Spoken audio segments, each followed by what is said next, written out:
शेतकरी बांधवांनो नमस्कार, मी वैशाली। आज 20 जून सायंकाळचे 6:15 वाजले आहेत। आपल्या शेतीच्या दृष्टीने अत्यंत महत्त्वाचा असलेल्या पावसाचा अंदाज आता आपण सविस्तर आणि अगदी सोप्या भाषेत जाणून घेणार आहोत। आज रात्री आणि उद्या आपल्या भागात पाऊस कसा असेल चला पाहूया। काल रात्रभर आणि आज सकाळपर्यंतचा पाऊस।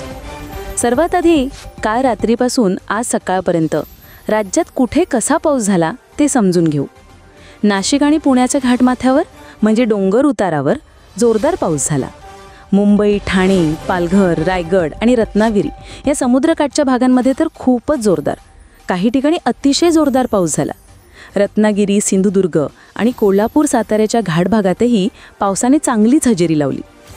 वर्ध्यात काही ठिकाणी जोरदार सरी बरसल्या। मध्य महाराष्ट्राच्या पश्चिम भागात म्हणजे आपल्या नगर, पुण्याच्या, साताऱ्याच्या पश्चिम पट्ट्यात मध्यम ते जोरदार पाऊस होता।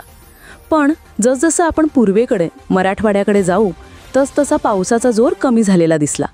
सोलापूरकडेही पावसाचा जोर तसा कमीच होता।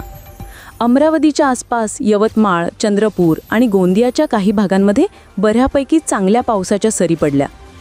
बाकी इतर ठिकाणी पावसाचा फारसा जोर नव्हता। आत्ताची हवामानाची परिस्थिती आणि आज रात्रीचा पाऊस। आता सध्या काय परिस्थिती आहे ते पाहू। हवेत जी चक्राकार वारे किंवा कमी दाबाचे पट्टे तयार होतात ते सध्या आपल्यापासून दूर बिहार, झारखंडकडे आहेत। दुसरा एक कमी दाबाचा पट्टा उत्तरेकडे गेला आहे। त्यामुळे आपल्या राज्यात सध्या पश्चिमेकडून जोरात वारे वाहत असले तरी फारसे पावसाचे ढग दिसत नाहीयेत। फक्त एक गोष्ट लक्षात घ्या, आपल्या राज्याच्या दक्षिणेकडील भागात म्हणजे साताऱ्याचा घाट परिसर, कोल्हापूरचा घाट परिसर, रत्नागिरी आणि सिंधुदुर्ग या ठिकाणी मात्र आज चांगला पाऊस पडत आहे। पुण्याच्या घाट परिसरात आणि रायगडच्या काही भागांमध्ये मध्यम म्हणजे रिमझिम पाऊस सुरू आहे। बार्शीच्या आसपास आणि यवतमाळ, चंद्रपूरमध्ये अगदी हलके पावसाचे ढग आहेत जे तुरळक ठिकाणीच हलक्याशा सरी देतील। छत्रपती संभाजीनगरमध्येही असेच ढग असून ते अगदी थोड्या वेळासाठी हलक्या सरी किंवा अगदी हलकासा पाऊस देतील। जे जोरदार पावसाचे ढग आहेत ते मुख्यत्वे करून सातारा, कोल्हापूरचा घाट परिसर आणि रत्नागिरीच्या भागात आहेत। याच ठिकाणी आज रात्री पावसाचा जोर कायम राहील। सांगली जिल्ह्याचा पश्चिम भाग, कोल्हापूरचा पश्चिम भाग, रत्नागिरी आणि सिंधुदुर्गमध्ये चांगला पाऊस होईल। रायगड आणि पुण्याच्या काही भागांमध्ये हलक्या ते मध्यम सरी पडतील। पण राज्याच्या बाकीच्या भागांमध्ये आज रात्री फारसा पाऊस नसेल। उद्याचा पावसाचा अंदाज म्हणजे 21 जूनचा। आता उद्या काय होईल ते पाहू।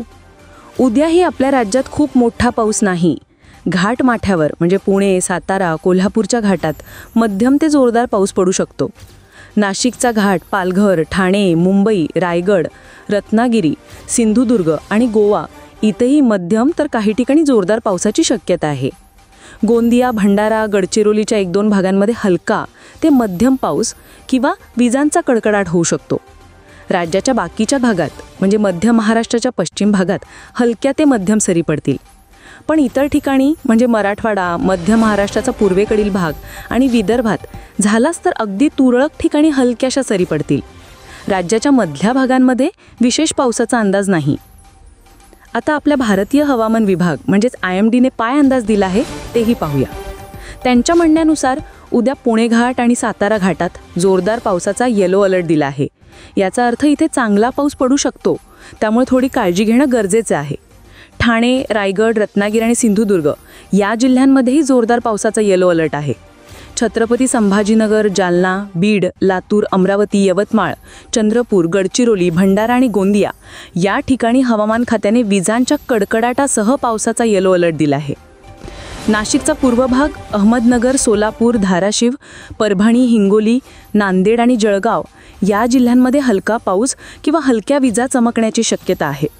ज्या जिल्ह्यांची नावं मी आत्ता घेतली नाहीत त्या ठिकाणी हलका ते मध्यम पाऊस होण्याची शक्यता असून तिथे फारसा धोका नाहीये, म्हणजेच कोणताही विशेष इशारा दिलेला नाही। तर शेतकरी मित्रांनो, हा होता आपल्या राज्यातील पावसाचा सविस्तर आणि सोप्या भाषेतील अंदाज। हवामानातील प्रत्येक लहान मोठा बदल आणि त्याचा आपल्या शेतीवर होणारा परिणाम आम्ही तुमच्यापर्यंत पोहोचवत राहू। आणि अशाच महत्त्वाच्या बातम्या आणि आपल्या कामाचे अपडेट्स मोबाईलवर मिळवण्यासाठी स्क्रीनवर जो व्हॉट्सअप नंबर दिसतोय त्यावर क्लिक करून आमच्या ग्रुपमध्ये नक्की सामील व्हा। मी वैशाली आणि आमची संपूर्ण टीम तुमच्यासाठी अशाच बातम्या घेऊन येत राहू। धन्यवाद।